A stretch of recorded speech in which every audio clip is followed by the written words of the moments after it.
A todos, muchísimas gracias por ver este video. Este es el primero de muchos episodios que vamos a tener junto a la doctora Claudia Arenas. Doctora, por favor, preséntate. Bueno, gracias Paola. Soy Claudia Arenas, psicóloga, tengo una maestría en neuropsicología clínica. He trabajado en diferentes instituciones prestadoras de servicios de salud. Ahora estoy dedicada pues a la consulta particular también. Y bueno, como dice Paola, este es uno o el primero de los muchos videos que vamos a hacer porque sí hemos visto la necesidad de pronto de hablar sobre salud mental, sobre los diferentes trastornos, diferentes situaciones que pueden estar alterando a las personas y que hay necesidad y hay desconocimiento. Entonces queremos como aclarar ciertos temas. Hoy vamos a tratar un tema bastante polémico y bastante mencionado, muy trillado en redes sociales, pero queremos hacer ciertas aclaraciones, que es el narcisismo. Sí, muy cierto, doctora. Hemos escuchado muchísimo, hay demasiada saturación de información acerca del narcisismo, muchos diagnósticos mal hechos. Primero, por favor, cuéntanos, ¿qué es exactamente el narcisismo? Bueno, el término narcisismo tenemos que abordarlo desde dos perspectivas o dos puntos de vista. El narcisismo como trastorno de la personalidad, y el narcisismo como rasgo de la personalidad. Son dos cosas diferentes pero parecidas. Entonces la diferencia es, cuando hablamos de un trastorno, como tal el narcisismo como trastorno de la personalidad, hace referencia a un patrón de comportamiento, de conducta inflexible, rígido, caracterizado por ciertos síntomas, entre ellos algo que es muy importante, muy evidente, es la superioridad. ¿Sí? Son personas que tienen un exagerado sentido de la grandiosidad, de la superioridad, tienden a ser manipuladores, tienden a ser bastante controladores, carentes de empatía, es decir, no logran entender lo que siente el otro, realmente no le interesa. Son personas, se caracteriza también por tener una autoestima vulnerable, aunque lo disfrazan de superioridad, ¿sí? Okay. Necesitan constantemente la aprobación de los demás, la validación de los demás. Ese sería como tal, como trastorno. ¿Y qué pasa cuando hablamos de trastorno? Hablamos de la dificultad, como ese malestar que se genera en la calidad de vida. Cuando hablamos de trastornos de la personalidad, como en este caso, generalmente el malestar lo identifican, lo sienten las personas que conviven con él, ¿sí? Con esa persona. Es diferente como otros tipos de trastornos, por ejemplo, trastornos del estado de ánimo, trastornos de la conducta. Generalmente trastornos del estado de ánimo, la persona que lo tiene es la que sufre más, ¿sí? También sufren las personas que están a su alrededor o se conviven con él, pero en trastornos de la personalidad, como el narcisista, que hace parte del grupo de trastornos de personalidad, sufren más las personas que conviven con él, es decir, en el ámbito laboral, en la familia y en la pareja. La pareja de una persona con trastorno narcisista de la personalidad sufre mucho. Ahora vamos a hablar del rasgo. Podemos decir que realmente se da cuenta que una persona tiene narcisismo el entorno. Es más, sí. Lógico, cuando una persona llega a consulta porque tiene el trastorno narcisista de la personalidad, ¿por qué? Porque la familia se dio cuenta que tiene una personalidad muy conflictiva, muy difícil, para ellos es muy difícil convivir con ellos. Entonces, por problemas familiares, laborales, de pareja, o porque tiene ansiedad y depresión, ¿sí? Pero generalmente él no identifica que tiene ese patrón de comportamiento, ¿sí? Generalmente solamente lo ve como su personalidad. Sí, él cree que está bien, que él es así, que eso está bien, que los que están mal son los demás. Incluso la persona con trastorno narcisista de la personalidad manipula mucho a los demás para lograr sus metas, cumplir con sus objetivos. No le interesa mucho lo que pase con los demás, simplemente él tener esa aprobación, sentirse superior, sentirse grandioso, ¿sí? Estas personas se dan cuenta que tienen ese poder, como esa... Sí, claro, ellos se dan cuenta que lo tienen, pero creen que es normal, que no le hace daño a nadie y para ellos está bien. Ahora, como rasgo, cuando hablamos del narcisismo, como rasgo, hace referencia a que las personas podemos tener en algún espectro, ¿sí? En cierto grado, en cierta medida, ese rasgo narcisista, que fluye espontáneamente en ciertas situaciones. Por ejemplo, si estamos acá y alguien viene y nos quiere humillar, ¿sí? Puede salir en ese momento, qué pena, no, y yo en estos momentos puedo tener ese rasgo en este momento y de pronto sentirme superior y decirle algo. Lo podemos usar como defensa. Como defensa. Muchas veces utilizamos esos rasgos como defensa. O sea, tener un rasgo no significa tener un trastorno, ¿sí? Que eso se confunde mucho. Hoy en día, por ejemplo, las personas, bueno, pasándonos a otro tipo de trastornos como el del neurodesarrollo que estábamos hablando con Paola hace un momento afuera, todo el mundo, no, yo soy autista. Y el diagnóstico cerrado de autismo hay cantidades. Es que yo soy autista, es que no. Una cosa es tener rasgos autísticos que tener el trastorno del espectro autista, ¿sí? Entonces, cuando hablamos de autista, es una persona que tiene el trastorno del espectro autista. Cuando hablamos de narcisista, es una persona que tiene el trastorno narcisista de la personalidad, ¿sí? Eso sería como... Y otra cosa importantísima para hacer el diagnóstico de trastorno narcisista, bueno, y de todo trastorno, se requieren pruebas estandarizadas, específicas, psicométricas, ¿sí? Con validez y confiabilidad para poder hacer estos diagnósticos. No sé, ni siquiera con el DSM-5, que es el que utilizamos todo, el manual estadístico de las enfermedades mentales que utilizamos de todos los psiquiatras y psicólogos, no es suficiente. Con él nos da pautas, podemos hacer una impresión diagnóstica de un posible trastorno tal, X, lo que sea. Pero para poder confirmar ese diagnóstico se requieren pruebas específicas. Por ejemplo, en el caso de, pues voy a salirme un poquito acá, ¿no? De autismo o de TDAH se requieren pruebas neuropsicológicas. Esas las paso yo. Y también las pruebas de personalidad para poder saber si la persona es narcisista o, bueno, tiene otros trastornos de personalidad, esquizoide, esquizotípico, etcétera. Son pruebas de personalidad. El inventario que se utiliza bastante porque es muy confiable y tiene gran validez se llama el Inventario Multifásico de Personalidad de Minnesota, el MMPI-2. También lo paso yo, si alguien quiere. Y precisamente para poder hacer esos diagnósticos se requieren pruebas específicas, son pruebas largas, pruebas dispendiosas, hay que analizar mucho, ¿sí? No es así como que simplemente cumple con ciertos criterios y ya. Porque muchas personas dicen, es que yo cumplo con yo tengo eso. Eso no se diagnostica. Sí, es como engañarnos y decir, me duele la cabeza, me duele la pierna, tengo cáncer. Sí, exacto. Okay. Hay que ver qué realmente ir al fondo de... Y hay muchos trastornos parecidos. Entonces, por ejemplo, alguien dice, no, es que yo tengo esto, pero realmente hay que hacer el diagnóstico diferencial, ¿sí? Se parecen mucho. Gente que dice, yo tengo autismo, pero puede ser un trastorno, puede ser que tenga un trastorno de ansiedad social, puede ser que tenga, ¿qué otro que se parece? Bueno, en ese momento se me fue, pero hay muchos. Bueno, Dot, y bueno, ya que estamos hablando de estos trastornos, que... el esquizotípico, perdón, el esquizoide, perdón, que se parece también al autismo. Pero volvamos al narcisismo, perdón, tranquila. Bueno, esa es la idea, que nos cuentes y que, mejor dicho, deje salir aquí toda la información, que eso es lo que queremos escuchar todos. Sí. Esa personalidad narcisista, Dot, ¿eso se hace, se nace, viene de la infancia, viene de algún trauma? ¿Qué hace que una persona tenga esa personalidad? Bueno, el trastorno de personalidad narcisista tiene dos vertientes, ¿sí? Bueno, podríamos decir que trae una pequeña base genética, pero realmente es la construcción que se hace de la personalidad a lo largo del tiempo, es decir, tomando como de base la epigenética. El ambiente, el entorno en el que creció y cómo se comportaron con esa persona. Entonces, tenemos dos extremos en la familia. Acá, para que la formación del trastorno narcisista tiene mucho que ver los padres, cómo trataron al niño. Por un lado, si lo valoraron excesivamente, entonces era una excesiva valoración, tú eres el mejor, nadie es como tú, eres extraordinario, ¿sí? Entonces ya lo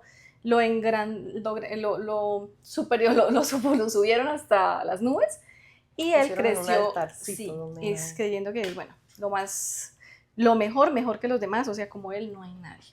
Por otro lado está la invalidación total, ¿no? Cuando los papás no eres suficiente, no sirves para nada, no eres capaz de hacer eso, no sirves, ¿sí? Eres un inútil. Entonces lo bajaron hasta el piso. Entonces están esos dos extremos, padres que elogiaron y endiosaron a su hijo, o padres que por el contrario invalidaron totalmente a su hijo. Entonces ahí hay una fragmentación del yo, ¿sí?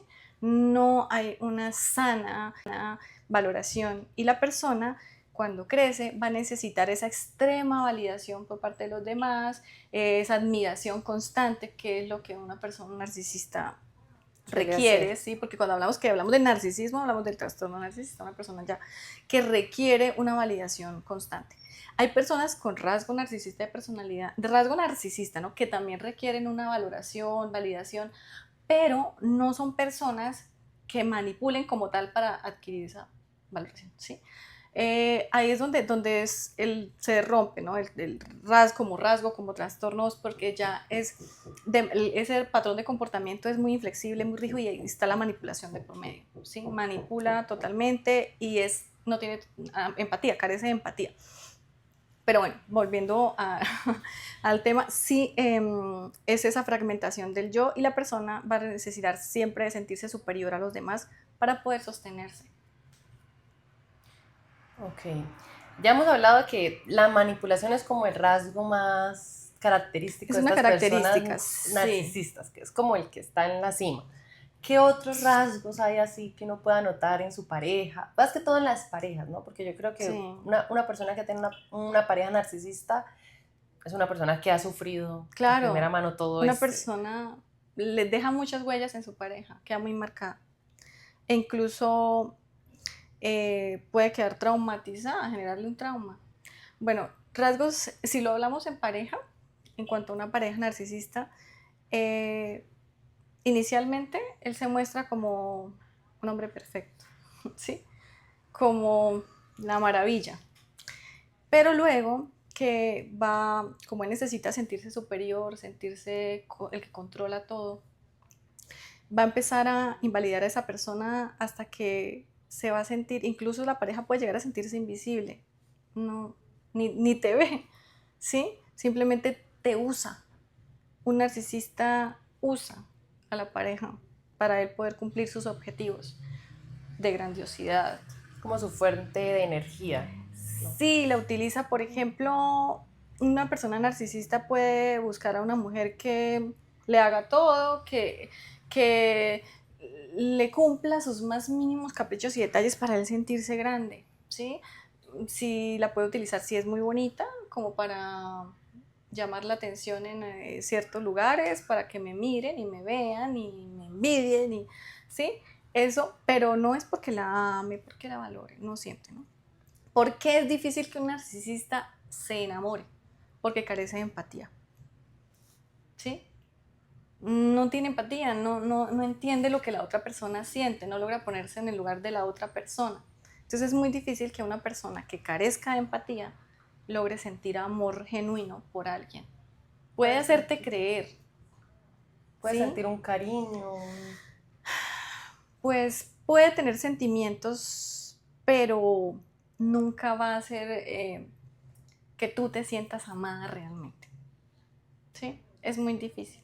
Porque el que necesita sentirse amado, aprobado, elogiado y grande es él. Nadie puede estar más alto que él.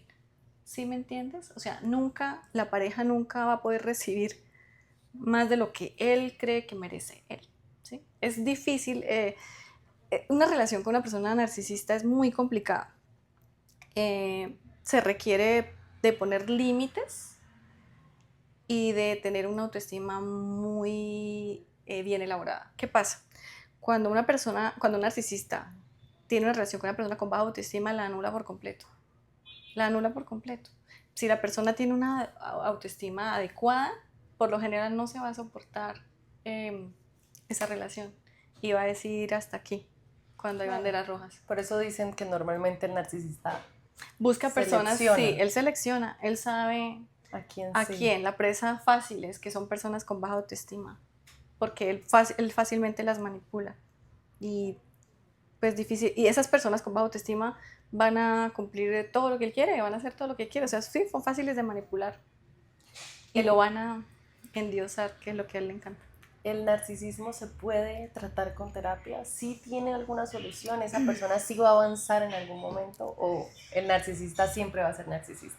Se puede tratar, pero es muy difícil porque, como te decía, las personas con trastorno narcisista de la personalidad y así los otros trastornos de personalidad, cuando hablamos de trastornos de personalidad como tal, una característica importante es que ellos no se dan cuenta que tienen un trastorno hasta que la familia les dice ya, o sea, tú estás mal, algo tienes. La familia, el entorno en el trabajo o la pareja, ¿sí? Entonces, para tratar un trastorno, cualquier tipo de trastorno, personalidad del estado de ánimo, comportamiento, etcétera, todos los que hayan, se requiere que la persona sea consciente de que yo tengo un problema y quiero cambiar, busco ayuda. ¿Sí? En el caso de los trastornos de personalidad como el narcisista, la persona difícilmente reconoce que tiene un problema, que tiene que cambiar y busca ayuda. Si lo hace porque de pronto la familia se lo dijo y él por amor a su familia, bueno, sí, a sus papás, bueno, busca ayuda, ¿se puede tratar? Sí, pero es un proceso largo, requiere demasiada disposición por parte del paciente, muchísimo. Entonces, difícilmente una persona con ese tipo de trastornos busca ayuda, pero si busca ayuda se puede. Si él reconoce, se puede. Sí, se realiza terapia cognitiva conductual, dialéctica conductual, reestructuración cognitiva, también terapia sistémica. Sí, hay diferentes tipos de terapias que se pueden utilizar para... Hay que utilizarlas todas, no hay que mezclarlas todas porque nunca se puede uno casar con una sola terapia, que a veces la gente es, no, solo aplico cognitivo-conductual, pero en el caso de personalidad, trastorno de personalidad, es necesario aplicar la dialéctica conductual y reestructuración cognitiva y otras. Hay de tercera generación también, ¿no? Entonces, a medida que uno va tratando el paciente, se va dando cuenta cuál terapia le cae mejor, con cuál funciona mejor, o qué otra necesitamos como ir organizándola. ¿Con cuál va a tener un mejor resultado? Con cuál tiene un mejor resultado, sí. Cuál está funcionando, cuál no. Estábamos hablando un poco de lo que es una relación con un narcisista. ¿Qué pasa con esa pareja de ese narcisista después de esa ruptura? Después de que dice, no más. Incluso antes de decir no más, ya su cerebro ha cambiado. Bueno, cuando hablamos del narcisista también, ya él tiene una estructura cerebral diferente, ¿no? Ya sus circuitos son diferentes y por eso es que está ese trastorno de personalidad. Ahora, cuando una persona decide tener una relación con un narcisista, debido a toda esa manipulación, el gaslighting, ¿sí? Que te hace creer que la loquita eres tú, ¿sí? Sí. Entonces, tu cerebro va cambiando. El cerebro de la pareja del narcisista también se modifica. Todas las redes neuronales cambian, te vas volviendo más vulnerable, con una autoestima más baja, incluso depresivo, pierdes total control de ti, te sientes invisible muchas veces, bueno, muchas cosas que pueden sentir. La persona en algún momento puede reaccionar y decir ya no más, pero hay personas que siguen ahí pensando que eso es normal o que eso es lo que tiene que ser, que la pareja siempre va a tener que ser la sumisa, la mujer la sumisa, la que se acepte todo. Y hay muchas parejas así. Normalmente se ven más casos de hombres narcisistas. Sí, es como un porcentaje más elevado de hombres narcisistas que mujeres narcisistas, aunque también lo hay, pero sí es más frecuente en hombres. Después de que la mujer, bueno, o la persona que está con esta persona narcisista, sale de esta relación, sí es posible que pueda volver a tener una vida normal, claro que a sí, confiar. Claro que sí. Muchas personas quedan tan traumatizadas, en serio, con tanto trauma que requieren terapia, ¿sí? Entonces sí es importante trabajar en fortalecer su autoestima, en que logren establecer límites saludables desde el principio en una relación, que aprenden a identificar las banderas rojas. ¿Cuáles son esas banderas rojas? Existen muchas, existen muchas banderas rojas, no solo para identificar a un narcisista, porque por ejemplo, imagínate una relación con una persona con trastorno antisocial de la personalidad, o sea, un psicópata terrible, o con un esquizoide, sí, o sea, es difícil. Entonces, pero es que nos han llenado tanto de banderas rojas que vemos todo, absolutamente todo. Y pues, nos llenamos de peligros. Sí. Mira, para ti, nosotros, primero que todo, para identificar las banderas rojas, tenemos que tener una autoestima elevada. Okay. Sana, ¿no? Si nosotros sabemos quiénes somos, nuestro valor, sí, lo que valemos, lo que aportamos y tenemos una autoestima saludable, tenemos un autoconcepto también adecuado de quiénes somos, de todo. nosotros podemos identificar mucho más fácil esas banderas rojas, que es lo que nosotros no toleramos. Cada persona tiene un nivel de tolerancia a ciertas circunstancias diferentes, ¿sí? Entonces, lo que, por ejemplo, para ti son banderas rojas, puede ser que para ti no lo sean, para mí. Por ejemplo, para mí una bandera roja, un hombre que fume, para mí es una bandera roja, no me gusta. Okay. Lo veo como una persona con esa adicción, no me gusta, difícil. Las banderas rojas pueden ser diferentes en cada persona dependiendo de lo que quiera, de una relación, de lo que tolere. Hay cosas que son intolerables en cualquier mujer, ¿no? Por ejemplo, la infidelidad, rara mujer la tolera, ¿no? Pero si nosotros notamos mentiras, vemos ciertos... es que siempre en la relación nosotros lo vemos. Lo que pasa es que cometemos un error las mujeres y nos pasa, idealizamos, ay, es que me gustó físicamente, ay, es que tiene la profesión que yo quiero, que me gusta, es que se viste como me gusta. Entonces, ¿qué pasa? Yo puedo ver la bandera roja, me está diciendo mentiras, ay, no está siendo cariñoso, ay, fuma, ay. Entonces nosotros, sí, entonces nosotros decíamos, no, las pasamos por alto, ay, pero es que eso él cambia, pero es que eso es algo muy leve, ay, no, es que... Hay peores. ¿sí? Hay peores, sí. Ay, pero es que me encanta tanto como se viste, ay, es que me gusta como físicamente esos músculos. ¿Sí? O nos atamos a cosas sexuales. Sí, o exacto, o es que sexualmente sí. Es, mejor dicho, la maravilla. ¿Dónde voy a encontrar otra persona? Y le paso que beba, que me falte al respeto, que me grite. No, es que tenemos, por eso, cuando nosotros tenemos autoestima y amor propio, no toleramos esas cosas. Sí. Pero cuando tenemos baja autoestima, pasamos muchas cosas, toleramos muchas cosas intolerables. ¿Por miedo a qué? A que de pronto nadie se va a fijar en mí, a que no voy a conseguir otro así como él, o a que me voy a quedar sola. Cuando uno pierde el miedo a estar solo, se vuelve más selectivo. Entonces, sí, no. Incluso a veces exagera uno ya con que, ay, no. Es más difícil aprender a estar con alguien. Sí, sí, sí. Pero si una persona puede recuperarse, claro que sí. Personas lo pueden hacer. Hay personas muy resilientes que no requieren terapia y ellas solitas se recuperan del trauma de estar con una persona narcisista o de otro tipo de personalidad también complicado.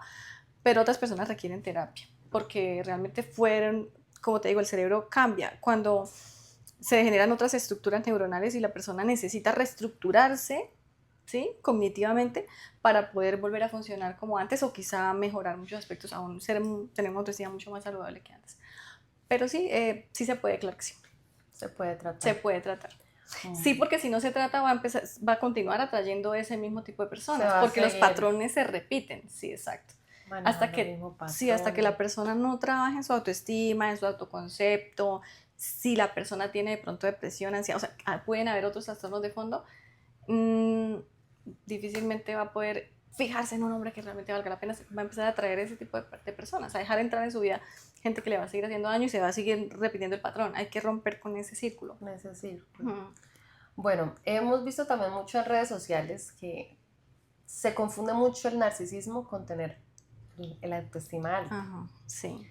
Sí, porque normalmente, pues como hemos venido diciendo, la gente se autodiagnostica. Sí, y confunde términos. Sí, la gente pues de pronto ve una persona muy segura de sí misma, que sabe decir que no, y ya, esa persona es una persona narcisista. Entonces, claro. ¿Cómo diferenciar? Danos por favor unos puntos claves para diferenciar realmente qué es una persona con el autoestima alto y qué es una persona que realmente es narcisista. Bueno, una cosa fundamental, una persona con alta autoestima se valora, ¿sí? Desde la aceptación, sabe quién es, precisamente por eso pone límites claros, está segura totalmente de su valía como persona, como profesional, como pareja, ¿sí? Desde el rol que tenga que ejercer en la familia o en el trabajo, ¿sí? Es una persona segura desde su aceptación, sabe quién es una persona que no necesita manipular, no necesita aprobación constante, sí, porque sabe quién es. Y si te dicen algo contrario, pues no te molesta porque sabes que no, que sabe quién eres. ¿Qué pasa con el narcisista? El narcisista, su seguridad la obtiene tras la valoración de otros, o sea, la comparación. Digamos, una autoestima elevada es desde la aceptación y el narcisista es desde la comparación, o sea, yo soy mejor que yo soy mejor que todos, yo soy, ¿sí? Es un egocentrismo, un ego exagerado. ¿Y qué pasa? Una persona con autoestima alta tiene empatía, logra entender al otro, ¿sí? Es compasiva, Sí. es amorosa. Una persona con narcisista no es compasiva porque carece de empatía, ¿sí? No es amorosa. Un amor genuino no lo siente, ¿sí? Entonces siempre se va a comparar, o sea, es que nadie es como yo soy el mejor, el ego está... Es una persona con un egocentrismo muy exagerado. Entonces es muy fácil identificar. ¿Por qué? Porque una persona con alta autoestima no genera malestar en los demás, ¿sí? No, ni ella no siente ese malestar porque por lo general Los demás. las personas con trastorno narcisista tienen ansiedad en algún momento y hace sentir a los demás mal. Entonces su entorno, él cae mal. O sea, un narcisista cae mal. Sí, no, su entorno dice, es raro, o sea, él algo tiene, Sí. él no es normal, ¿sí? Y una persona con autoestima alta se nota porque uno dice, yo la admiro, yo digo, o sea, qué chévere ser así, es una persona segura, genera admiración. Y la persona narcisista genera como repulsión o como, no, algo pasa, él no es Algo normal. pasa con su entorno, Sí. sí. Siempre hay, bueno, las personas que hemos convivido de alguna u otra manera con una persona narcisista, yo creo que con este video nos hemos dado cuenta de Se puede ciertas cosas de que identificar. sí se pueden identificar, o sea, realmente esos rasgos se notan. Sí, no Se pasan notan desapercibidos. muchísimo, no pasan desapercibidos. Y el impacto que tiene una persona narcisista en la vida de otra es Sí, fuerte. es fuerte. Salir de una relación narcisista es difícil, se puede hacer y se puede volver a vivir después de Claro que de sí. esa relación. Pero lo más importante es buscar ayuda, saber a quién acudir. Así es. También las personas que han tenido jefes narcisistas lo pueden identificar. Esa es otra, Sí. un jefe narcisista, Sí. un ambiente laboral narcisista debe Las ser personas que muy hemos tóxico. tenido es terrible. Es un infierno, es un ambiente laboral terrible. No, es algo fuerte, sí es fuerte. O sea, y las personas se identifican fácilmente. Lo que pasa es que en la relación de pareja es más, la persona tolera más porque Hay amor, hay gusto, hay atracción, hay un apego. Es que el problema es ese, cuando se genera el apego, desapegarse es difícil. Por eso cuando identificamos las banderas rojas, antes de que exista ese apego, es más fácil. hay que salir. Sí. Y en ese tema laboral, también hay ese círculo vicioso de volver, Sí. de caer en Sí. en el mismo. ¿Cómo se sale? Con terapia. Con terapia. La solución es Sí, porque hay que reestructurar cognitivamente, o sea, hay que hacer una reestructuración cognitiva, hay que también trabajar en la autoestima, en la valía, en quién soy, identificar. Muchas personas se aguantan, porque yo no, ¿dónde voy a conseguir otro trabajo? Ay, de pronto, ¿a dónde? Sí, y se aguantan, se aguantan, se aguantan. Entonces, y no se rebelan ante el jefe que los humilla, los maltrata, los deteriora hasta... es importante trabajar en mi autoestima, porque también es importante poner límites. ¿Qué pasa? No necesariamente tengo que irme, pero sí poner límites. Si yo aprendo a poner límites con un jefe, con un compañero de trabajo, la situación mejora. Lo mismo con la pareja, ¿sí? Aunque, bueno, yo la verdad no soy partidaria. Sí se puede trabajar, bueno, sí, la persona mejora su autoestima, pone límites, pero créanme que después de que una pareja, logra tener su autoestima elevada y poner límites, no va a querer seguir conviviendo en esa relación narcisista. ¿Qué consejos le das, bueno, a todas esas víctimas, porque termina volviéndose una víctima de esta clase de personas? Porque yo sé de primera mano que es muy difícil buscar ayuda. Aparte de buscar ayuda, es muy difícil dar con un profesional que de verdad tú te sientas no solamente en confianza, sino que sientas que de verdad esa ayuda te está sirviendo, que no es solamente voy a una consulta, me siento, me atienden un momentico y mi vida sigue igual. Sí.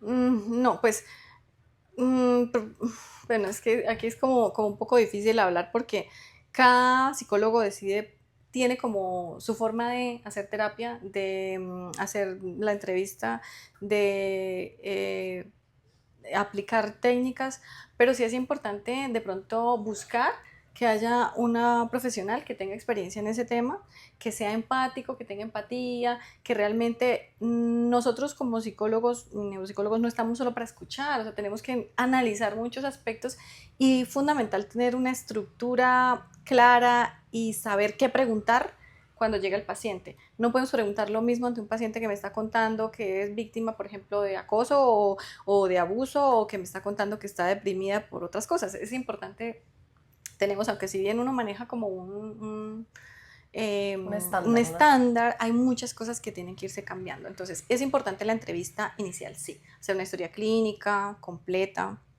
eh, muchas preguntas que realmente me lleven al fondo de qué es lo que tiene ese paciente, qué le pasa, qué pasó, cómo se dieron las cosas. Hay que aplicar pruebas estandarizadas para ver si la persona está con ansiedad, con depresión, cómo está su estado de ánimo en el momento, ¿sí? Cómo se encuentra afectivamente, ¿sí? Conductualmente también. Y posterior a ello, pues vamos revisando qué más, hay un examen mental, hay que hacer un examen cognitivo, de cribado, o sea, de tamizaje. Eh, Depende de esos exámenes, de esas pruebas de tamizaje, nos dicen si es necesario aplicar pruebas más específicas o si con eso fue suficiente. Okay. Y empezar a trabajar sobre lo que encontramos. Entonces, saber preguntar, porque hay personas, por eso te digo que es importante la empatía, porque existen profesionales que preguntan de forma muy tajante, muy cortante, y el paciente no se va a abrir. Tenemos que saber preguntar para que el paciente se abra y cuente todo lo que tenga que contar, que realmente nos diga lo que queremos saber para poder empezar, profundizar y empezar a construir eh, el plan terapéutico adecuado para esa persona, porque el plan terapéutico para cada paciente es muy diferente, dependiendo de su personalidad, dependiendo de lo que hay de base, el trastorno que tenga o de las sintomatologías, de las dificultades. No, no solamente a psicología llegan personas con trastornos, simplemente personas que necesitan aprender a gestionar sus emociones, que necesitan entender qué me está pasando. Me siento así. Hay personas que ni siquiera saben decir qué sienten, entonces empezar a identificar sus emociones para que puedan expresarlas. Es Okay. muchas cosas, pero sí es importante. Si tú no te sientes bien con un profesional, bueno, no te desanimes, no todos van a ser así, ¿sí? Como en todos los Como en todos campos. los campos, trata de buscar a otra persona, ¿sí? Pero no se desanimen, porque hay personas que se desaniman, es que yo fui una vez al psicólogo y no me gustó, o ni me preguntó, Claro. no le dio importancia a lo que le dije, o me regañó, o bueno, sentí que me dijo, "Ah", eso pasa, ¿no? A mí me comentan, pero no significa que todos sean así. Por ejemplo, yo puedo tener empatizar con un paciente, puede empatizar conmigo, como otros no. Sí, no significa que el psicólogo sea malo o simplemente no era para esa persona, ¿sí? No hubo empatía con esa persona. Puede ser que ese psicólogo tenga empatía con otro tipo de personas, pero no, sí, como que no generalicemos y no nos desanimemos, no, es que ya yo no tengo remedio, si el psicólogo no fue capaz conmigo, hay Ya otros no que hay. sí, sí, sí, sí, entonces no es encontrar como es la persona indicada. Ok, bueno. Listo, vamos a finalizar. Invitándolos a ustedes primero si tienen alguna duda, si les gustaría que habláramos de otro tema, que claro que lo Sí, vamos a estar haciendo, nos comenten, nos indiquen qué otros temas quieren que tratemos. Y también comentarles que la doctora Claudia Arenas, ella hace terapia virtual a nivel nacional, internacional, y sus redes sociales se las vamos a estar dejando por aquí, son redes nuevas, estamos iniciando nuevamente en este mundo digital. Les invitamos a seguirnos, a estar súper atentos a todo lo que la DOT va a estar subiendo y cualquier pregunta a su disposición siempre estará. así es, muchas gracias Paola. Sí, entonces, bueno, les recuerdo, si requieren presencial en Bucaramanga y virtual en todas partes del país, de todo el mundo. Sí, con mucho gusto, con mucho gusto. Si tienen dudas sobre este tema, también responderemos en la medida de lo posible, si quieren hacer preguntas. Y sí, denos temas, de qué más quieren que hablemos. Muchísimas gracias por vernos. Adiós.